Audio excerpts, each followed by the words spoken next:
Hi everyone! Welcome back to another Window Chats with Robyn. You might all be very confused at this point because this is the third time I'm doing this this morning. As it literally, Instagram, I don't know why you hate me, but it just turned off completely. So, we're gonna try it again and see what happens.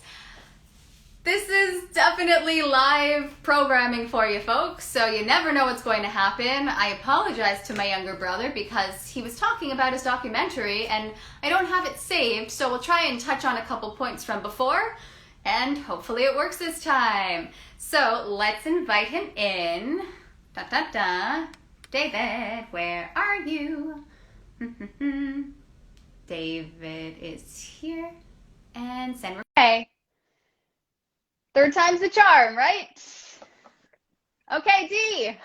Hi, Robyn. How you doing? I am frustrated with technology. Oh my goodness. We were having a lovely chat and then it just froze and then I got out of the app. So I apologize. We did touch on your documentary, My Life So Far. Everyone should see it. It is great.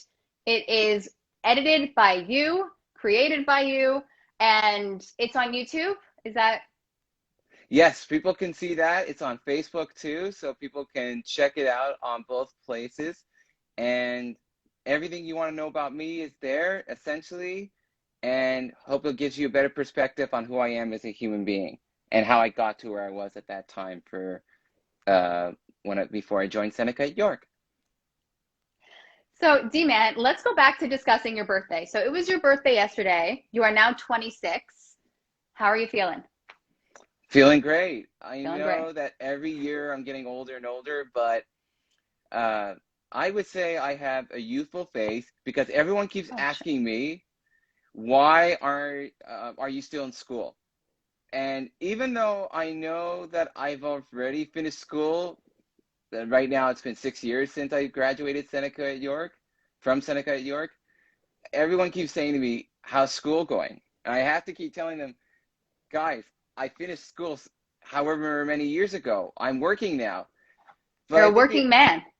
I think the fact that people look at me and see that I have a youthful face and I look young says a lot because it's appreciating but yet self-deprecating that I'm supposed to be in school and I should have graduated 3 or 4 years ago, but Dave, yet when you're 80, you're gonna look like you're 50. It's gonna be great. You're fine.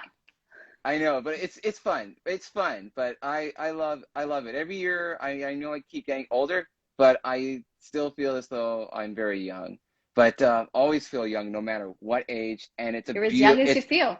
it's beautiful. Yeah, and it's always great. And but every time my birthday comes along, I feel as though what happened to the whole year because it goes by so fast with everything going on. But I love it. D-Man, you got a birthday shout out. Happy belated birthday. May you have an awesome and very successful year ahead. This is from Michael Devanathan. I hope I said your last name right. That's so sweet. Thank you, Michael. Thanks, Michael. I hope you're enjoying our conversation, and thank you for joining. I love this. Okay, D-Man, questions. We have Adam, so one of our brothers is on here, and he tried to stump you. Oh, shout out from Adam. Happy birthday, David. It Hi, was Adam. Thanks yesterday, so much. Adam. Okay. Hey, it's still a week. I think there's a birthday rule. If it's your birthday, whatever day it falls on, you have the entire week to enjoy until it's over. That's what I I like would that. say for a birthday rule. Our family does celebrate it for the week, so that's fair. And it's fair for people if they miss your birthday, you can still let them say happy belated birthday to you, and you can Yes. still accept it until it's over. Yeah, there's about a week before and after, I would say. Within those time frames, you're golden. Oh, for now we got Michael's name Got the right. last name Thanks, right. Mike. Good. Thanks, Michael. Oh, We try. birthday month. I love that, Shauna. I love it too. I think it's great. That too. I would accept that as a great rule. Birth week. There's a lot of options here. This is why we have Instagram. All these suggestions are coming up. So, It's D-Man, amazing. can we put your skills to the test right away? Can we tell everyone your special skills? Yeah, sure. Yes, sure. Okay, Absolutely. I'm gonna introduce it. So essentially, if anyone puts a movie suggestion in the comments, my little brother can tell you pretty much anything about that movie. Sometimes he can tell you random facts as well. So I know there's a little delay in the comment section, but if anyone wants to write a movie of their choice, hopefully not too obscure, Adam, we're talking to you. That happened yesterday. But if On anyone wants to Clubhouse. throw on Shout out to Clubhouse, Clubhouse. that was your first Clubhouse yesterday. You were great. I love it. I can't wait for our next conversation. It's going to be Yeah. amazing. I think we had what we did learn in Clubhouse. Okay, so D-Man, what was Buzz Lightyear's original name supposed to be? So when Toy Story was being developed, if anybody doesn't know, an animated film takes 4 years or 5 years to make, based on if the story is not working out or if something's not working. They take a long time to make sure things work so that before they move on to all the other processes in animation, they have to make sure everything works so that people can enjoy it and not waste money. In the story development of Toy Story, Buzz's two first names were Lunar Larry and Tempest from Morph. And I know that because I've watched a documentary on it so many times. What was the second one? Tempest from Morph. And you can actually hear the name if you find this obscure Toy Story animated test from 1992. I'm sure it's on YouTube or wherever documentaries are out there that'll show the test. It's really cool. It's primitive, but really incredible in the evolution of how Toy Story came to be. The very first Toy Story. Can you imagine?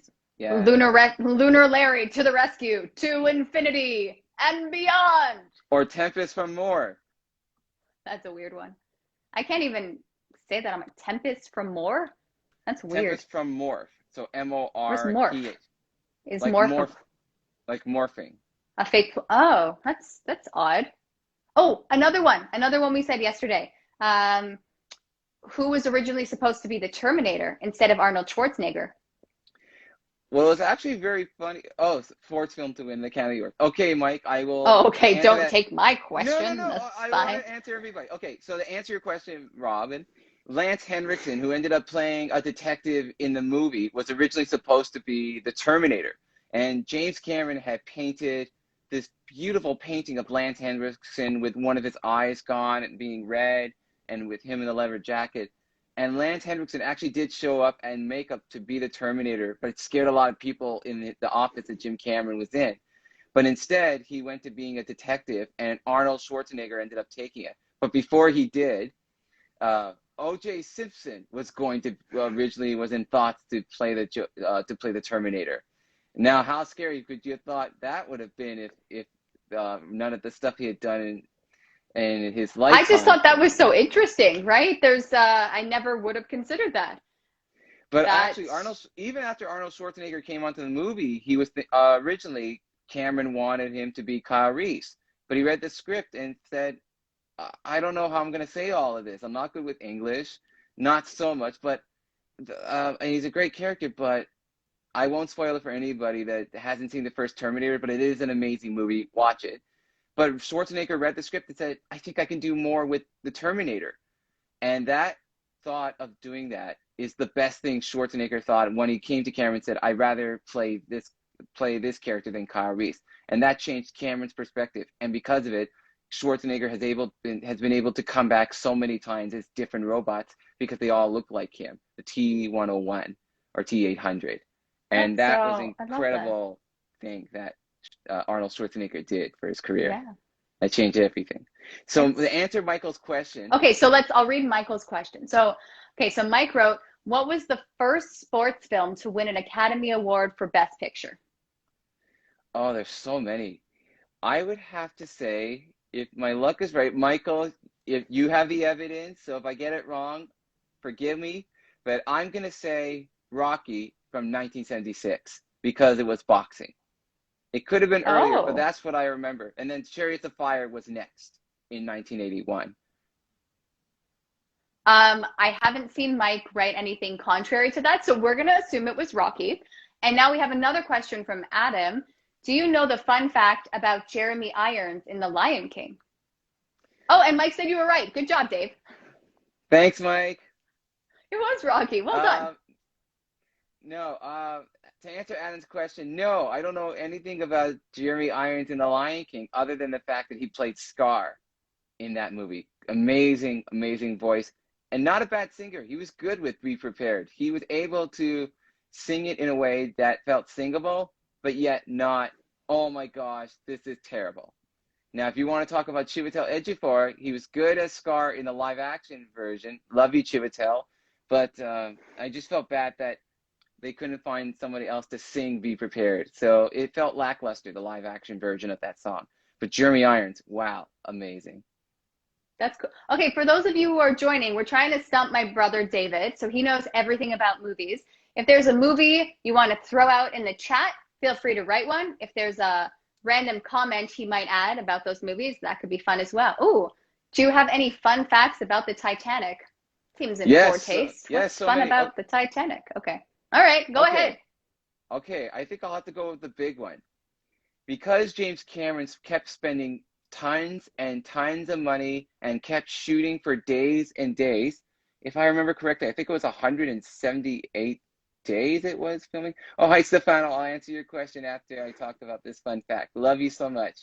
So Titanic kept shooting for days, and everybody kept being so exhausted by him, and everybody kept getting poisoned by crew members because they spiked things in drinks. I think it was PCP. I forget what it stands for, but everyone kept getting sick on Titanic, and the budget went, I think, from 100 million to 200 million overall, and Fox and Paramount had to say to Cameron, well, first off, Fox put all this money into this movie, and everyone kept saying it was going to be such a disaster, like Cleopatra from 1963 with Elizabeth Taylor and Richard Burton, that Fox said, this might corrupt our studio, this might end our studio, and this might be the biggest disaster ever in film.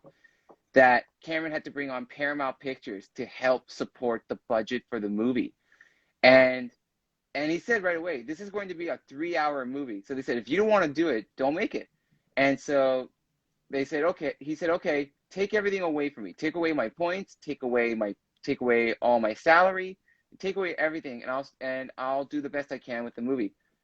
But true to form, after the movie came out in December, first off, it went from a July summer release in 1997 to Christmas 1997 because of all the stuff they had to finish and push. So once that came out, everybody went, oh my gosh. And Cameron was laughing because not only did it make $1 billion, but everything he gave up, he got back because it was a magic formula that had never been tested before. And that made him such a millionaire or billionaire, depending how much money he made off of that movie. So that's a little fun fact for anyone who wants to know about Titanic. Okay, so the first choice is for Thor, to answer Stefano's question. So Stefano's question was, who was Marvel's first choice for playing Thor? Okay, go ahead. Well, it's actually interesting. I think at one point, Liam Hemsworth auditioned for Thor before Chris did. So he lost out to that. He lost out to a lot of movies, Liam Hemsworth, but Thor was one of them before Chris did. I'm sure there are lots of other actors that auditioned for it, but I think Liam was one of them before Chris got it. But Liam ultimately had the last laugh because he got cast in another big franchise that was not Marvel, but everyone has read the books and loved, and that was the Hunger Games franchise as Gale Hawthorne. I think his last name was, or Gale, whatever his last name was, but it was definitely Gale, Katniss's best friend. That's interesting. I don't know how I would feel if I was going up against a sibling for a role. Oh no, man, it wasn't right. Stefano, oh, no. Stefano, who was it? Oh, he totally got you. Oh no. Oh God, this is on okay, live. Stefano, what's the answer? What's the answer? If you know it so well, I'll give you the spotlight. Who was it? I'm sure there were lots of other people, but anyways, oh my gosh. I'm curious now. Oh. Yeah, me too. I know. See, man, we have to prep better. Okay. No, it's Daniel Craig. What? Oh. No way. No, I would have not seen him in the role because of his age. But I want to still know. Yeah. I still want to know why for that. He has a suspense going. The reason why. ... Interesting. So that would have been interesting. Daniel Craig had prior commitments with James Bond, so he couldn't play. Oh, that's so interesting. Well, thank you for sharing that, Stefano. Okay, we're moving on to Adam's question. Okay. Do you know who was in Midnight Cowboy? Yes. First off, I have to correct you, Ad, that it was actually 1969, but that was the year it won Best Picture, so I'll still give you credit for that. Yes, Dustin Hoffman and Jon Voight. Any other? And if It's just two men in a movie? yes, there weren't a lot of stars in it, but they were up-and-comers that broke out of that movie. And speaking of that movie, I have to give a shout out to author Glenn Frankel, who's coming out with his book called Shooting Midnight Cowboy on Tuesday, March 16th. So shout out to him for his release of the book, later to go on paperback. Okay, so Mike's question, what movie did Will Smith do instead of The Matrix? Ooh. Okay, everyone will know this, but I feel so bad for him because it was one of two movies that he felt ashamed of doing looking back. That movie that year, after Matrix that came out, was Wild Wild West, based on the TV series from the 60s, from the 1960s. Yeah, I would say The Matrix may have been a better call. That's unfortunate. No, I think he's done okay though. I think Will Smith has done all right. Oh, was Michael J. Fox the first choice for Back to the Future? Oh, no, he wasn't. I know this one, No, but I'll let you take it. We know the story so well from documentaries and great stories that Michael J. Fox told and everybody on the movie told, and I'm sure will be touched on when the Movies That Made Us does an episode on pretty soon. Can't wait to look forward to that. D-Man, who was the original? There were two choices at the time that Universal was going with. One was C. Thomas Howell. If you don't know who he was a young up-and-coming actor who is in E.T. the Extraterrestrials, one of the kids whose bike gets lifted up in the air, being chased away from the FBI. But he also did a movie called The Outsiders with Francis Ford Coppola. And the other one, Stefano, you'll know what I'm talking about. The one that everyone might not know or will probably know in myth and legend was Eric Stoltz. The reason was because Universal had to get the movie out. We'll get to Adam's question. Don't worry. We'll get to Adam's question. I just want to tell the story in case people don't know. Absolutely. Don't worry. I can always scroll back. You keep telling your stories and I'll scroll back. Okay, so Universal had to get the movie out at a certain date in the summer of 1985. So they chose July 3rd. So they said with Eric Stoltz, we think he's the guy. And if you don't think so, you can restart filming if you want. So they started filming for, I think, about a week and a half or 3 months. I don't know how long it went for, but it was definitely a little while until Robert Zemeckis, or Bob Zemeckis in this case, that people like to call short form, looked at the footage and said, and Bob Gale too, looked at it and said, it's not working. And that was when they went to Steven Spielberg and said, we need to recast Marty. And they said, okay, if you guys can do it, we can do it. Initially, Michael J. Fox did say yes to the role, but Meredith Baxter Birney on Family Ties was pregnant. So Fox couldn't be let out of his contract by the great, may he rest in peace, creator Gary David Goldberg. So he said, no, I'm so sorry. And he didn't even let Michael J. Fox know they wanted him for Back to the Future. So Christmas time came around after Stoltz was fired, that they came back to Gary David Goldberg and said, we want to cast Michael J. Fox. Is there a way can we do that? And so Gary David Goldberg finally said, okay, if you're willing to shoot around our show, I will give Michael the script for Back to the Future and let him know what he thinks. So he gave him the script that morning when he came in. He said, I love it, without having to actually read it. And said, okay. But then Goldberg said, okay, if you're going to do this, you have to work on our show as long as you can, and then shoot around them. And he said, okay. And that resulted in him getting a 2-hour sleep from doing Family Ties during the day and Back to the Future at night. But it was totally worth it for him to do that because it's one of the greatest performances and greatest switch-ups in casting that they did, and felt so perfect because of the way Marty reacts. He's a reactor in the trilogy, and that's what Michael J. Fox did so well. Eric Stoltz, bless him, he's a great method actor, but could not do the type of comedy they wanted him to do for Back to the Future. And you can see that when he did Mask or Some Kind of Wonderful, or even when he directed comedies, or even in Little Women in 1994, that he's a great method actor for drama, not for comedy. I'm sure he might have gotten better over time, but I think he's better directing comedy than performing in comedy. D-Man, I am listening, but the comments that are coming in are also great. I love this question from Stefano. Who is the very best actress in the world? You better say your sister. Dave, you don't have to respond. It's okay. I'm No, gonna no, scroll no. back, but I that am made not. me laugh. I have so many people I am a huge fan of. I have a particular one. I will not. I will say she's not on the top of my list, but she's a dear friend of ours that I got to work with on Kiss and Cry. You'll have to ask and see which one. But I have to say, overall, that I've seen in my life, I say Meryl Streep is the queen of actresses because of her method and her way of diving into roles and just knocking everybody's socks off for how she did it, making it seem Yeah. effortless. It's unbelievable. I love looking for it. Even if it's a bad movie she's in, I love or anything she does. I just love seeing her talent and what she brought to it. And I have to say, I agree. so far, a lot of her work is really good. What she's brought to her roles. I agree. Lately, the prom, she was really great. She was really She good, was, very yeah, she was entertaining. great. I enjoyed watching her. Okay, D-Man, we're gonna backtrack to Adam's question from a while ago.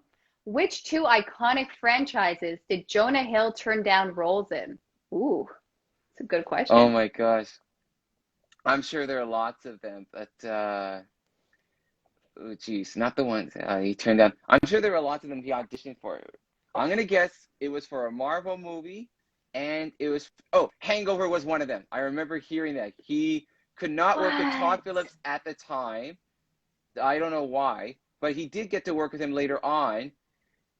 7 years later, in a movie that was interesting called War Dogs with Miles Teller. He turned down The Hangover, but ended up working with Todd Phillips later on War Dogs. Turn The other down the one, hangover. Oh, that's a painful I don't know one. how I remembered that. Oh, It's crazy. It's really, really crazy. what's the other one?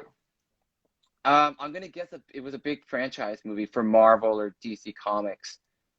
Oh, I don't know if I I see Jonah could, Hill in a Marvel comic one. Is I Adam, could, did Adam write the answer?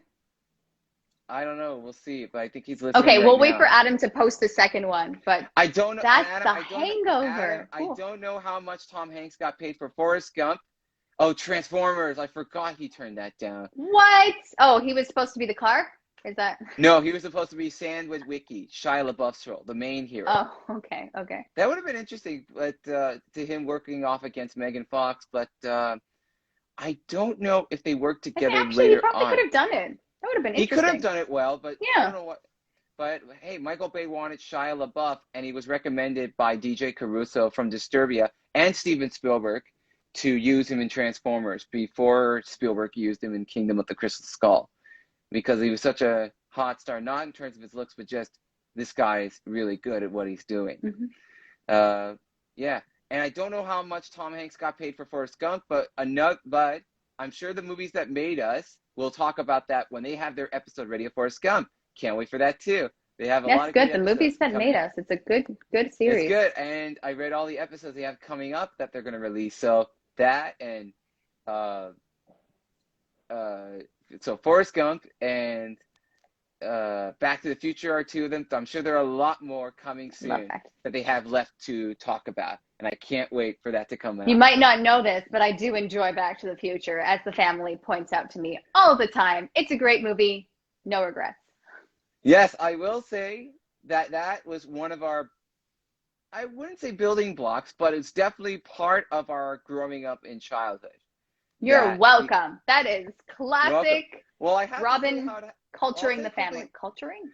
yes. Well, I'll say what happened quickly is we went to go see Chicago right after it expanded wide in Oh, Toronto theaters and all over the world. So we were great movie. going to see Chicago. We had to make a pit stop at Walmart. I went in with our dad, with our father, and all of a sudden I see Back to the Future trilogy on sale or just Do on a remember DVD this. rack, DVD rack. And I had seen a trailer for the trilogy when we watched E.T. on DVD for the very first time. Thank you, Uncle Jeffrey, for letting us lend your DVD big limited edition version of ET that you owned at the time Oh, he because I gave saw it the to us. trailer. Okay. Yes, we watched it before we even bought it. So I saw the trailer for that, and I said to myself, I want to see this. I've never seen these movies before, and it looks so amazing. So that was when I said to our dad, our father, please can we buy this? And he said, sure, absolutely. And that was when I bought in full screen, and that was when it began we began not so much our torture, but just looping and watching again and again and again Back to the Future, either part 1, 2, or 3.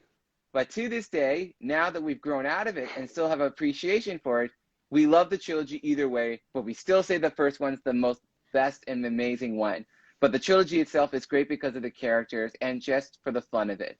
Now, you might not agree that 2 and 3 are not the best movies, but overall the trilogy is a lot of fun.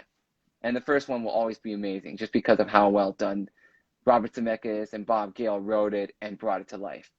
It's unbelievable. Okay, D-Man, we have a question from a while ago. I apologize, Mike. Who was originally cast for Bad Boys? Ooh. Oh, I don't know the development story of that really well, but I will guess, if I had to think in the terms of Will Smith and Martin Lawrence, do you know any fun facts about one of my favorite movies, Saving Private Ryan? Yes, I do. Yes, I do, Ryan, but I'm going to try to guess on Bad Boys first. I will say, oh, these are hard ones, because who was one of the hottest They're hard actors? ones, Steve, man. You say you're a movie guru. We're questioning you. We're putting you to the test. Oh, I'm so sorry for everybody who had their hopes up. I think I'm more in the rambling names off the back kind of thing. Oh, okay, so if I say a movie, then you can say who was in it. But yes, and say everything about it. But I will guess for Bad Boys. Oh man, I'm gonna say Sinbad. I know it's not the right answer, but I'm just gonna guess because he's one of those actors. I don't want to be prejudiced about what I'm talking about. Dana Carvey and John Lovitz? What? No. Did not see that coming. For Bad Boys? Okay, that's when they went with Will Smith and Martin Lawrence. Okay. That makes sense. So they couldn't get them. They didn't have any action skills. That would have been a completely different movie. Wow. No, I don't think so. Do you have? We're moving on, D-Man. It's totally fine. Okay. Do you know any? This is from Adam. Do you know any fun facts about one of my favorite movies, Saving Private Ryan? I did not know that was one of Adam's favorite movies. Learning about my siblings. Yes. I know there are so many of them, but I'm just going to stick with the best two because they provide subtext for when you watch the opening and the opening battle and final battle. Sound designer and mixer Gary Rydstone, before he started, spoke with veterans about what their types of guns they used in the war and what did they sound like and what did they feel shooting.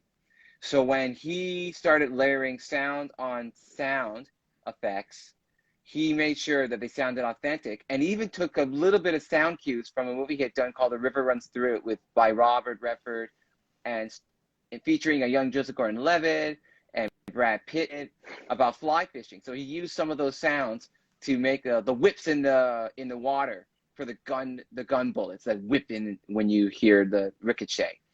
And then when the veterans saw the movie in the movie theater, they had to walk out because it was so authentic and they couldn't believe it. It was reliving. Interesting. It was reliving. And the theater owners had to be told, if people pay for this movie, make sure to close the door because then you can get the full immersive experience and then you don't have to walk in the middle of it. You have to be there when they start the movie. Otherwise, you're not going to enjoy the full sound experience. You're going to get in your face. So they had to shut the door for when you walk out of the theater in order for that to happen so that no other movies could bleach into the sound. When the opening and final battle happened. But definitely for the opening when the movie started. Okay, who was in All About Eve, Adam? Okay. You saw that question. Monroe. And it's going to be out of order, but they're all in it. Marilyn Monroe, George Sanders, Betty Davis, and Ann Baxter. I'm assuming that's correct. I don't think I've seen that movie. It's actually a great movie. It's actually a great movie. You get a chance to watch it. It's really good. It flows. It's 2 hours and 18 minutes, but it flows so well. It's one of the best movies from the 1950s that started off the decade. Amazing. Who directed it? Joseph L. Mankiewicz and his future ancestors, or his family, I should say, huge names. He had a brother, I think it was Herman J. Mankiewicz, who wrote Citizen Kane, And then his sons, I think one of his sons, well, definitely Ben Mankiewicz is one of the people in the Mankiewicz family tree, because Herman J. Mankiewicz was his grandfather, and he hosts TCM, Turner Classic Movies, has a distinct voice. And then his brother Josh Mankiewicz hosts True Stories or True Confessions. It was a podcast, and he has this. Everybody has the same identical voice. And then Joseph L. Mankiewicz's son Tom Mankiewicz wrote on Superman 1 and 2 with Richard Donner, 3 James Bond films, Live and Let Die, Diamonds Are Forever, Live and Let Die, and The Man with the Golden Gun. And also directed Delirious with John Candy and Merrill Hemingway. And he wrote a lot of other stuff. He also was a script doctor for Lady Hawk, again with Richard Donner. So it's a huge Mankiewicz family tree, but I'm sure there's just a couple of Mankiewicz's in the family. I just don't know how they're all interconnected, but those all are the Mankiewicz I can think of that were part of the family tree. I love it. Dave, you mentioned James Bond, so I have another question here from Michael. Who do you think the next 007 agent should be? I paraphrased. I would be fascinated if they cast Idris Elba, because it's still male, but it would be the first black Bond. And he's great, though. Yeah, he's great. Was that in the process of being made, or was that just a rumor that was thrown out? Well, No Time to Die, I think at this point it was about to begin to be finished shooting, but because of COVID, they had to keep being pushed a lot. But at that time, when No Time to Die was being finished in post-production, they were talking about who should be next and have them ready when No Time to Die, if COVID hadn't happened, come out in April of 2020. So Idris Elba was one of them. Tom Hiddleston was another choice. I love him, but I guess if you already had Loki and everyone loves him for that role, but to take on James Bond, another big role, would have been a lot. Huh. But there were other actors too. But if they would have gotten a female Bond, I would say no, because and they talked about that. There's an article that talked about Bond will never be female. Janet Bond? Oh, yeah. Interesting. Who's in Gigi? Oh my gosh. Oh, Gigi. Okay, Gigi. Oh gosh. I know Vanessa Hudgens did this on Broadway. I'm trying to remember the movie.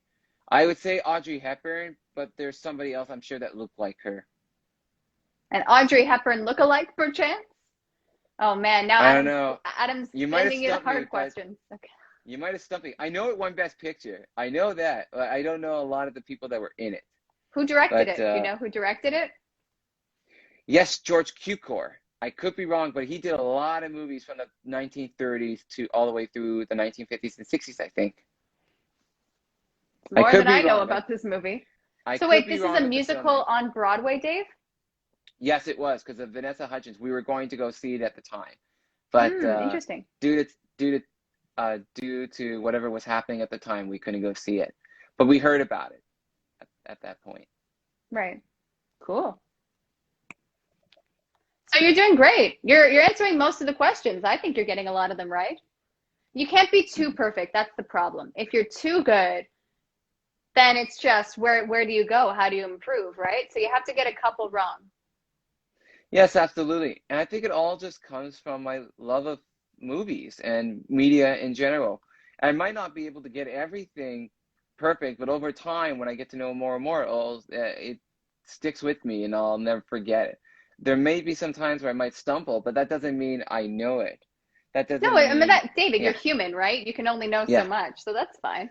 Yeah. So, D-Man, can we talk about how you decided, how you fell in love with movies? Sure. Sure. Absolutely. So Sorry, go ahead. No, go ahead. Okay. We're very Canadian right now. Can you name every member of the Fellowship of the Ring? Okay, sure. I'll try my best. Frodo, Samwise, Merry, Pippin, Gandalf, Aragorn, Strider, Strider, also later to be known as Aragorn, Legolas, and Gimli, before they all broke up. I'm sure there were 7 or 8 of them. I had 9. Okay. Or 9, depending on it. But those are the names I can think of on the top of my head. Sounds right. Okay, so and who played them? And who Okay, played them?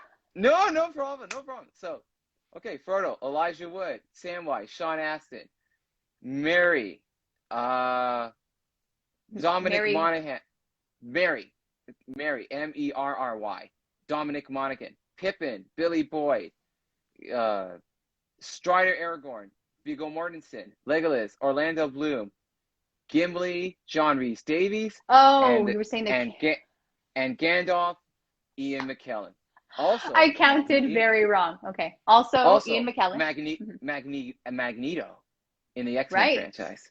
Right. Two great characters in pop culture, comic book, and uh, cosplay fandom in the world. Oh All nine are yeah, correct. thanks, Ad. Okay, so my love of movies and love of media in general, I think has to have gone all the way back to when we were growing up.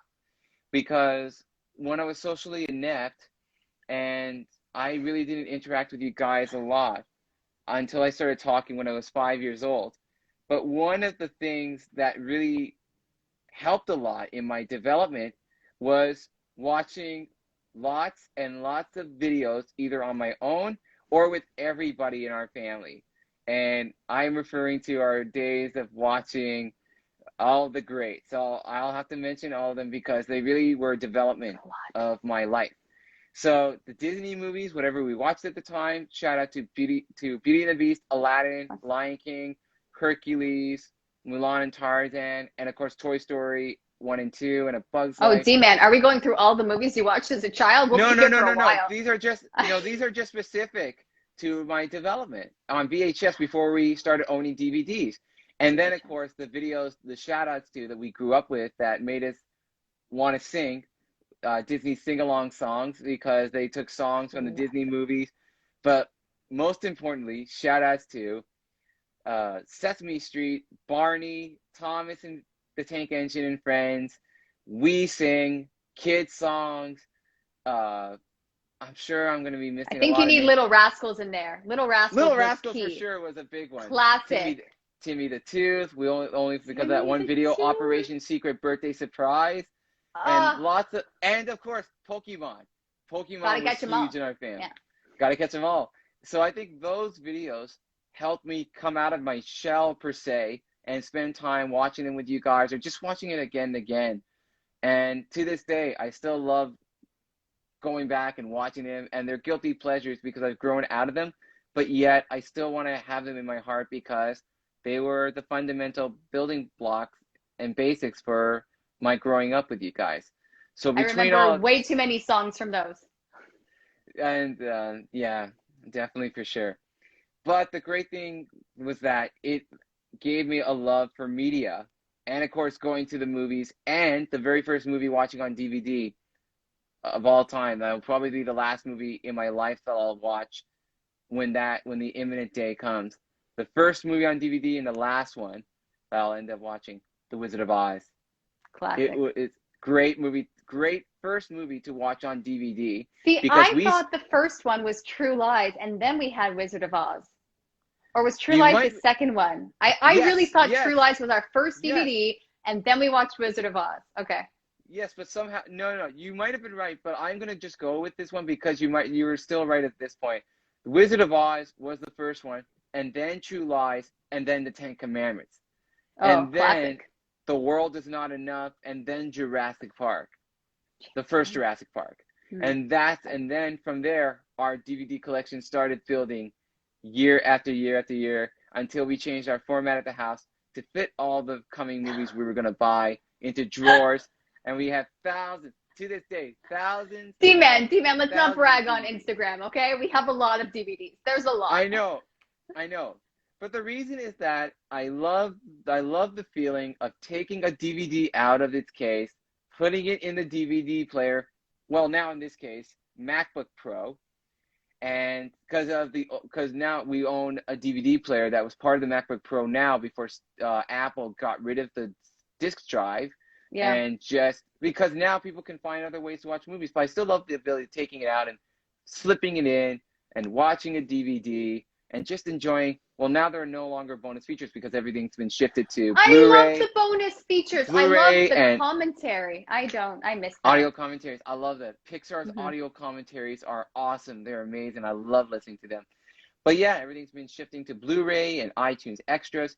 But the nice thing about YouTube is that a lot of the special features are on YouTube that you can watch. Not necessarily audio commentaries, but the behind the scenes or however long they are, that you can still watch them if Yeah, you're that's true. able to find in catalog. Mhm. But I just love that. And back in the day, they made so many bonus features, no matter how long they went for, that now I just love watching them, and just no matter how short or long they are. And it's a beautiful factor.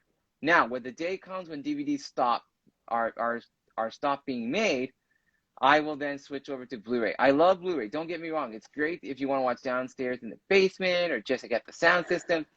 But I love DVDs. And I know with technology now, because of the streaming services, Netflix, Disney Plus, and Amazon Prime, D-Man, and you don't have to. Crave, There's a lot of streaming and Crave. services. I Let's know just, yeah.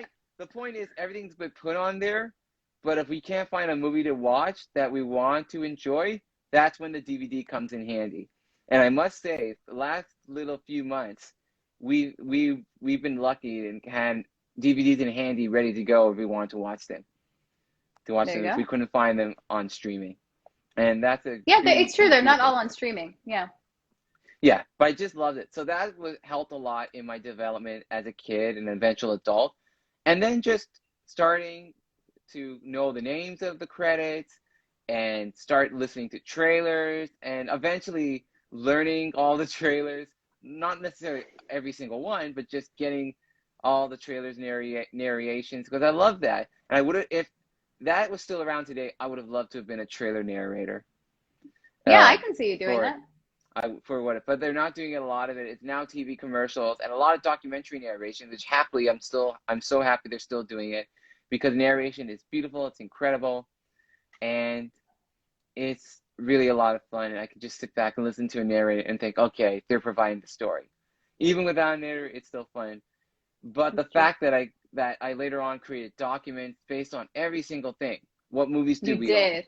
You This and this did. and this, volumes and volumes of it, and having a lot of books and just reading them about movies and just knowing everything eventually about awards. And so it's just a matter of time and just soaking up everything from books and Wikipedia and newspapers and anything I could get my hands on and just read about and just soak it all in, and having Hmm. it be kept in my mind, a photographic memory mind for years to come. So that's how film and television and books and media in general have become part of my life, and it's become my love over the last 26 years now. I love it. So, D-Man, is there any closing remarks you want to make about in terms of autism or anything along those lines? I mean, you have a very interesting condition, right? Because you have Asperger's, but you also have a rare skin condition.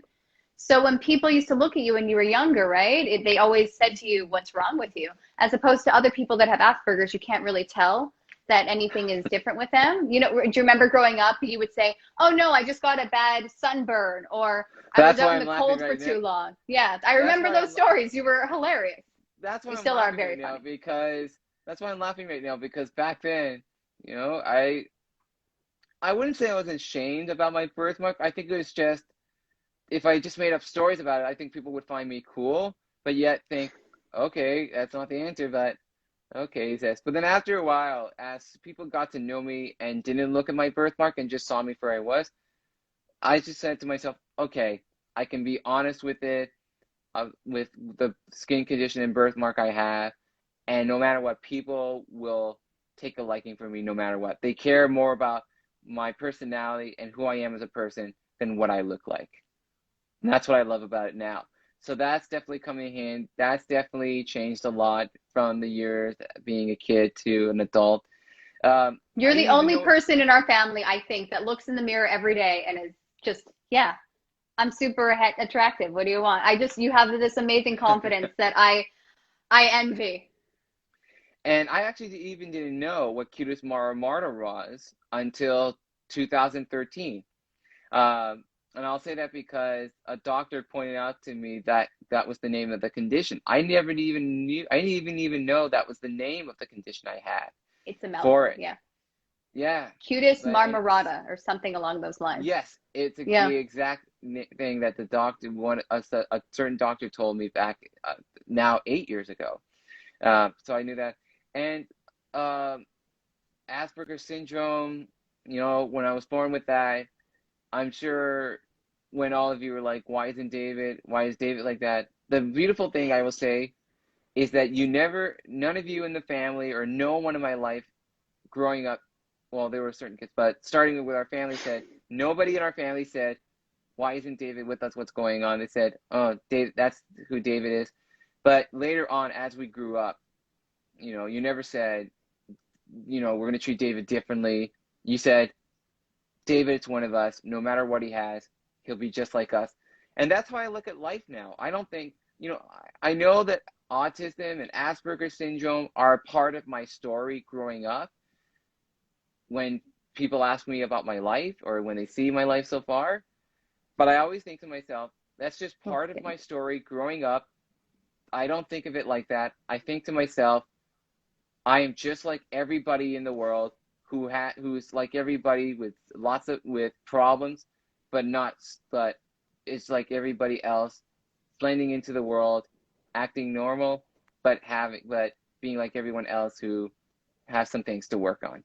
But I never think of myself as autism or Asperger's syndrome every single day of my life. So You I'm very wake up thankful and for that. you're positive and you're just ready to start the day. You always find the good in people. You have a really positive quality about you, Dave, and it's amazing. Oh, and also I just want to waking up. I never want to think, oh gosh, another day. I think that in my mind, but I keep it to myself. Not a lot of times, but I know, oh my God, it's so early, but I got to do this. But whatever it is, if we're going on a trip or if I'm getting up for work, or even if it's for during school, uh, I always say to myself, you know what? I just want to be positive. No matter what's going on, I'll go through it, no matter what's happening. And that's my outlook on life. I never want to be, oh my gosh, get out of here. No, it's just, hi guys, no matter what it is, because I just don't want people to think of that as my vibe. I really want to think that for people to say, wow, I don't see that a lot in people. It's just like that. Um, and definitely with on the autism spectrum, I'm very proud and thankful to be high functioning, because I would feel bad if it was low functioning or middle functioning, because I feel bad for the people on my spectrum who are low and middle functioning that are not like me. They don't have a positive outlook or can be like me and just love everything. It's just something that I have to not love, like liking every single movie. Back in the day, we used to come out and say, "Oh, I love that. I want to buy that." No, now I'm getting more and more critical every year. And then See, from D-Man, going you from say things along it doesn't even necessarily have to be people on the spectrum per se, but people in general that don't see life the way you do, right? You choose to be positive about life, and that's what I admire, right? You have the option to take it in different routes. You could be super upset with the hand you're dealt, but this is who I am, and this is my life. You make a documentary about it. You own it, and you're just so you're so comfortable in your own skin, and you're amazing. You know that, right? Thank you, Robin. And I do have to mention quickly that there have been lots of pluses in my life because of who I am, not because I have autism or have Asperger's syndrome. And that's because people see that I love things in life, and all the way from childhood to school to working life. Whenever people look at me, I tell them my story, or they say, "Yep, this kid is something. Let's give him a shot." There aren't a lot like that. I'm sure there are not a lot of them in this world, but the opportunities that I have been given and got to enjoy so far, from birth to now, I am so thankful for. And there are a lot of people that had helped along the way in making my dreams come true. Lots of great teachers at school who, a couple of decent teachers who had looked at my IEP, initial educational plan for those who don't know, who looked at it and said, okay, we're going to help this kid out in every way we can. There weren't a lot at school, teachers who looked at that and said they wanted to help. But rarely, when they did, it was the best gift ever, because they didn't judge me for what condition I had. They said, do the best you can, and we'll be proud of it for it. And I'm very thankful for that.